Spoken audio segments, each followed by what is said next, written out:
నమస్తే, నేను మీ చారి. అక్షర మీడియాకు స్వాగతం. 2024 కొత్త సంవత్సరం మనకు ఎలా ఉంటో తెలియదు, కానీ 2023 మాత్రం ఎన్నో పాఠాలు నేర్పించిపోతుంది. అందరి సంగతి ఏమో కానీ నాకు మాత్రం చాలా గుణపాఠాలు నేర్పించింది. ముఖ్యంగా మన పెద్దలు అంటారు, అంతా దైవేచ్ఛ ఏ జరిగిన. ఇది నిజమైన సంగతి. నాకు తిరుమల వెంకటేశ్వర సాక్షిగా ఆయన పాదాల చెంత తిరుపతిలో కల్పించింది ఆ గుణపాఠాన్ని. ఎందుకంటే కొన్నిసార్లు మనం ఏ తప్పు చేయము, చాలా సిన్సియర్గా పనిచేస్తాం, బట్ మాట మాత్రం పడతాం. దాన్ని ఏమనుకోవాలి, అంత దయవచ్చి కదా. ఏ తప్పు చేయనప్పుడు నీ పని నువ్వు నిఖార్సుగా నెరవేర్చినప్పుడు, నిజాయితీగా పనిచేసినప్పుడు కూడా నువ్వంటూ ఒక మాట పడడం అంటే అది ఖచ్చితంగా దైవచ్ఛం. ఏం జరిగిందంటే, ఒక ఐఏఎస్ ఆఫీసర్ చాలా సదాశయంతో ఓ బృహత్తర కార్యక్రమానికి శ్రీకారం చుట్టాడు. అదేంటంటే, ఈ కలియుగదయమైన వెంకటేశ్వర స్వామి వైభవాన్ని దేశం నలుమూలలా చాటాలి, ప్రపంచవ్యాప్తంగా ఉన్న శ్రీ వెంకటేశ్వరుని ఆలయాల్ని ఒకే ప్లాట్ఫామ్ తెచ్చి అనుసంధానం చేయాలి అని సంకల్పించింది. అందుకోసం ఆయన మొట్టమొదటిగా మన ఆంధ్రప్రదేశ్లో శ్రీ వెంకటేశ్వర వైభవ రథయాత్రను ప్రారంభించిన తర్వాత ఎన్నో కుస్తీలు పడ్డనుకోండి, అది తప్పదు. ఒక మంచి పని చేస్తున్నప్పుడు అడ్డంకులు తప్పవు.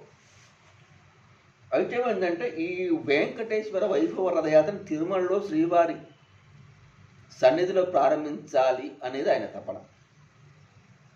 నేను గతంలో ఒక 3 సంవత్సరాలు తిరుపతి రిపోర్టర్గా పనిచేసినా కాబట్టి, చారీ నువ్వు వెళ్ళి అక్కడ ఏర్పాటు చూడు, ఆ రథం అక్కడి నుంచి ప్రారంభిద్దాం అని చెప్పి ముందుగానే పంపించాడు. Vasavi club general secretary Ramakrishna గారు వాళ్ళ గెస్ట్ హౌస్లో నాకు విడిది కల్పించాడు. నేను ఒక వారం రోజులు ఉన్నా. అప్పటికి ఇది బ్రెయిన్ స్ట్రోకు, అది పూర్తి కోలుకోలే, ఒక 90% దాకా నయమైందంత. అయినా సరే దేవుడి కార్యక్రమం కదా, చెప్పింది ఎంతో మనకు గౌరవప్రదమైన, నేనంటే ఎంతో విశ్వాసం ఉన్న ఒక ఐఏఎస్ ఆఫీసర్ కాబట్టి తిరుపతికి వెళ్ళిన ఒంటరిగానే సాహసం చేసి ఒక వారం రోజులు ఉన్నా. అయితే ఏంటంటే, అప్పుడు బ్రహ్మోత్సవాలు జరుగుతున్నాయి తిరుమలలో. బ్రహ్మోత్సవాల సమయంలో చాలా నిబంధనలు ఉంటాయి. అయితే మా రథాన్ని మోడిఫై చేసారు. ఒక టెంపో వాహనాన్ని, లోపల ఒక టాయిలెట్ అయితుంది, సరే ఏసీని, విధంగా రథం లుక్ వచ్చే విధంగా స్వామి వెంకటేశ్వరుని ఈ గరుడి బొమ్మతోటి ముందు వెనుక మొత్తం చాలా గొప్పగా తయారు చేసి, దాదాపు 70 లక్షలు అయినట్టు దానికి. అలాంటి వాహనాన్ని పైకి తీసుకెళ్ళాలంటే అది 6 టైర్స్. తిరుమల ఇక్కడ టీటీడీ నిబంధనల ప్రకారం 6 టైర్స్ని ఆ బ్రహ్మోత్సవాలప్పుడు పైకి పంపించారు. స్థానిక జర్నలిస్టులను పట్టుకున్న, తెలిసిన వాళ్ళతో ప్రయత్నం చేసిన, కానీ ఎవరు కూడా చేతులు ఎత్తేసారు. అయినా సరే తలపెట్టింది ఆ దైవ కార్యక్రమం. దాన్ని విరమించుకుంటే ఎట్లా పోరాటం మొదలుపెట్టిన తెలిసిన వాళ్ళ ద్వారా ఈ అలిపి టోల్గేట్ దగ్గర, ఏవిఎస్ వాళ్ళ దగ్గర వాదాలు సంవాదాలు అన్నీ జరిగినాయి. అయితే ఈ రథం 24 తారీఖు రావాలి, 25 నాడు పైకి వెళ్తుంది, 24 నాడు నైట్ వరకు వస్తే 25 ఉదయాన్నే తిరుమలకు పంపించాలి. ఆ అనుమతి లభించటం లేదు, ఏవిఎస్ వాళ్ళు అభ్యంతరాలు చెప్తున్నారు. ఒక సాంస్క్రిట్ ప్రొఫెసర్ రాఘవన్ గారు పాపం నా కోసం అలిపిరి గేట్ దగ్గరకు వచ్చి ఏబిఎస్ వాళ్ళని రిక్వెస్ట్ చేసి సాయంత్రం 1 గంట 2 గంటలు కూర్చున్నాం అక్కడ. అతి కష్టం మీద 24 తారీఖు చెప్పిందంటే, సరే రేపు మార్నింగ్ 8 o'clock రమ్మను, ఈ ఎస్ఐ ఇక్కడ ఉంటాడు, అతను పంపిస్తాడులే, దీనికి ఆర్డర్స్ అనుమతులు ఉండవు, ఏంటంటే ఇక చూస్తున్నట్టు వదిలిపెట్టడం అనే లెవెల్లో మాట్లాడి సరే అంటే వచ్చినాం. ఆ రథం 24వ తారీఖు రావటం కాదు, 24వ తారీఖు రాత్రి 2 గంటలకు 3 గంటలకు వస్తుంది అనుకున్నాం. అది 25వ తారీఖు 24 నైట్ ఎప్పుడో వచ్చింది. అప్పటిగా తిరుపతిలో రిపేర్ ఇచ్చింది. దాన్ని సెట్కి వెళ్ళి మరి రిపేర్ చేసుకునే వరకు సాయంత్రం పట్టింది. అంటే 25 నాడు మార్నింగ్ 8 గంటలకు పోవాల్సిన రథం, ఆ గేట్ దాడాల్సిన, అలిపిరి గేట్ దాడాల్సిన రథం ఆ రోజు సాయంత్రం 5 గంటల వరకు దాటించలేకపోయినా. చివరి క్షణంలో కూడా ఒక సివిల్ పోలీస్ అభ్యంతరం చెప్తే భూమన కరుణాకర్ రెడ్డి వాళ్ళ సోదరుడు భూమన్న గారి, ఆయన బెంగళూరులో ఆయనకు ఫోన్ చేస్తే ఆయన చివరికి భూమన్ కరుణాకర్ రెడ్డి పిఎస్కి ఫోన్ చేసి అది చారి తీసుకొచ్చిన రథం, ఎలాంటి అభ్యంతరాలు ఉండవు తీసుకెళ్ళలేదు అని చెప్తే మొత్తం మీద ఏమైందంటే 25వ తారీఖు నాడు సాయంత్రం పూట కానీ రథం ఆ టోల్ గేట్ దాటింది. ఈ లోపల ఈ బాసర్ క్లబ్ వాళ్ళు దీన్ని కొంత సాయం చేస్తున్నారు. వాళ్ళు ఏంటంటే మరి అక్కడ కార్యక్రమాన్ని ప్రారంభిస్తూ ఏర్పాటు చేయాలి. అక్కడికి వచ్చిన ఈ జనరల్ సెక్రటరీ రామకృష్ణ ఎక్కడ ప్రారంభిస్తారని చెప్పాలి. చివరికి ఏంటంటే అలిపిరి టోల్ గేట్ దగ్గర ఒక గోశాల ఉంది, అక్కడి నుంచే ప్రారంభిద్దామని కోల్చిన పరిస్థితికి అనుమతి లభించలేదు. కాబట్టి అంత దైవ కృప, దైవేచ్ఛ, అనుమతి లభించింది. తిరుమలలో వాసవి భవన్ దగ్గర రథం ప్రారంభమైపోయింది. అంత సజావుగా సాగింది. అది కూడా దైవచ్చింది, మన చేతులు అటు ఏం లేదు, ఆయనకు బుద్ధి పుట్టిందంతే, ప్రారంభమైంది. ఇంతవరకు బాగా సాగింది. చివరికి ఏంటంటే అంతా అయిపోయిన తర్వాత ఒక మాజీ జర్నలిస్ట్ మిత్రుడు అన్న మాటలు ఇప్పటికీ నాకు గుండెను తోల్చేస్తున్నాయి. మనం జర్నలిస్ట్ ఇంత దిగజారిపోయామా అనిపిస్తుంది. ఎందుకంటే అతను ఏంటంటే అట్టర్ ఫ్లాప్ అయిపోయిందని. ఎందుకు అంటే పేపర్లో వార్త రాలేదు. పేపర్లో వార్తలు వస్తేనే ఏ ప్రోగ్రామ్ అయినా సక్సెస్ అయినట్టెక్క వాళ్ళ దృష్టిలో. సజావుగా సాగటం కాదు, ప్రారంభం కావటం కాదు.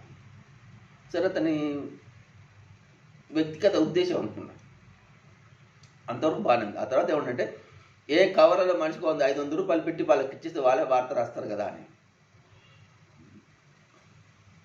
మనసు చివుక్కుమందంటే. అంటే 500 రూపాయలు కవర్లో పెడితే జర్నలిస్టులు వార్తలు రాస్తారా? అతను మా జర్నలిస్ట్ కదా, అతను అలాగే రాసిండా?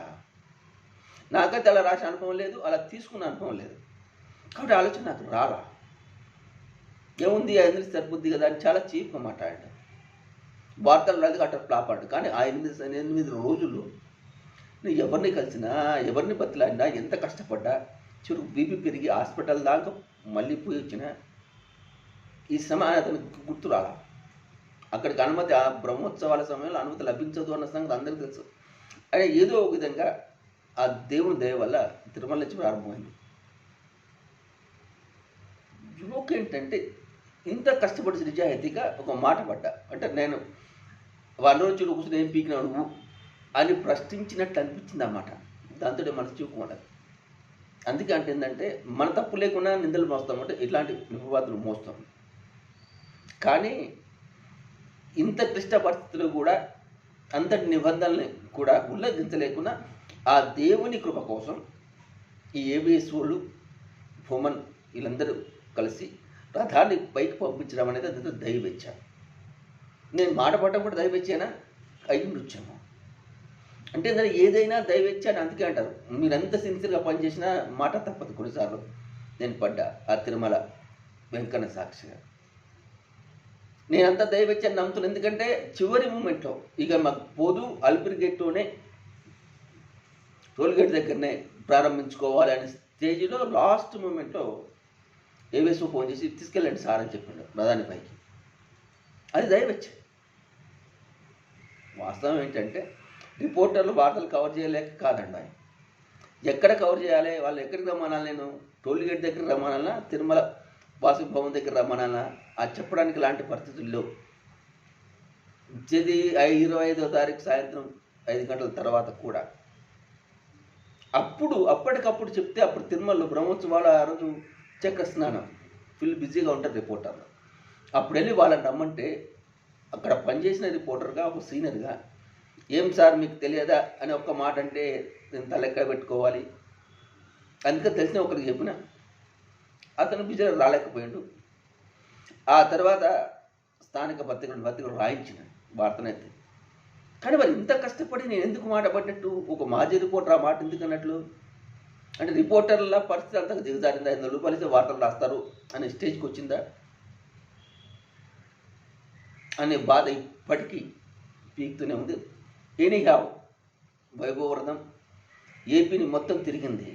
కాళహస్తి, ఇక్కడ ఒంగోలు, అట్ట రాజమండ్రి, ఇటు తిరిగేసి విజయవాడ మీదుగా మళ్ళీ వినుకొండ టు దోర్నాల టు రాయలసీమ మీదుగా మళ్ళీ తిరుమలకి వెళ్ళింది. సజావుగా ముగిస్తుంది. కానీ ఎక్కడ ముగిస్తుంది, ఎలా ముగిస్తుందో మాత్రం నిర్వాహకులు నాకు చెప్పలేదు ఉన్నాయి, అంతవరకు ఎందుకు నాకు తెలియదు. అలాంటి వైభవ యాత్రని ఒక దేవుని కార్యక్రమం మొదలుపెట్టినప్పుడు కూడా తప్పు చేయక నిందలు భరించాల్సి వస్తుంది. ఆ దైవేచ్ఛ లేకపోతే ఈ రథం అంత సాపిగా సాగేది కాదు. నేను మాటలు పడడం దైవేచ్ఛనే. ఆ రథం ఆ రోజు ప్రారంభం కావడం, తిరుమల ఉండడం దైవేచ్ఛనే. యాత్ర సజావుగా సాగడం ఎన్నో అడ్డంకులు ఎదుర్కొంది. నిర్వాహకులు చాలా కష్టపడ్డారు పాపం. ప్రతిరోజు దాన్ని మానిటరింగ్ చేసుకుంటూ ఆ రథంతో పాటు వెళ్ళిన 8 మందికి అన్నపానీయాలు, వస్తు సౌకర్యాలు కల్పిస్తూ యాత్రను ముందుకు సాగించారు. సో ఇది కూడా ఒక దైవచ్చనే. సో శ్రీ వెంకటేశ్వర వైభవ యాత్ర ఏపీలో సజావుగా సాగిందంటే అంతా దైవచ్చ. మానవ మాత్రం మనం ఏమైనా మన ప్రయత్నం మనం చేయడం తప్ప దాన్ని మనం సక్సెస్ చేసినాం అనుకోలేము కూడా. లేకపోతే ఆ రోజు తిరుమలకు అనుకున్న ఘోరంగా ఇది చాలా ఘనంగా జరిగేది. పొలిటికల్ లీడర్లు, టీటీడీ ఈవోలు, వద్దురు, చైర్మన్ వచ్చు, ఉపన్యాసాలు, చాలా గొప్పగా ప్రచారం లభించేది. అలా లభించకపోవడం కూడా దయవచ్చే. యాత్ర ఎక్కడి నుంచి ప్రారంభం కావడం కూడా దయవచ్చే. నేను ఉత్తి పుణ్యానికి ఒక మాజీ రిపోర్టర్ చేత అటర్ఫా పంపించుకోవడం కూడా దైవచ్చేనని భావిస్తున్నాను.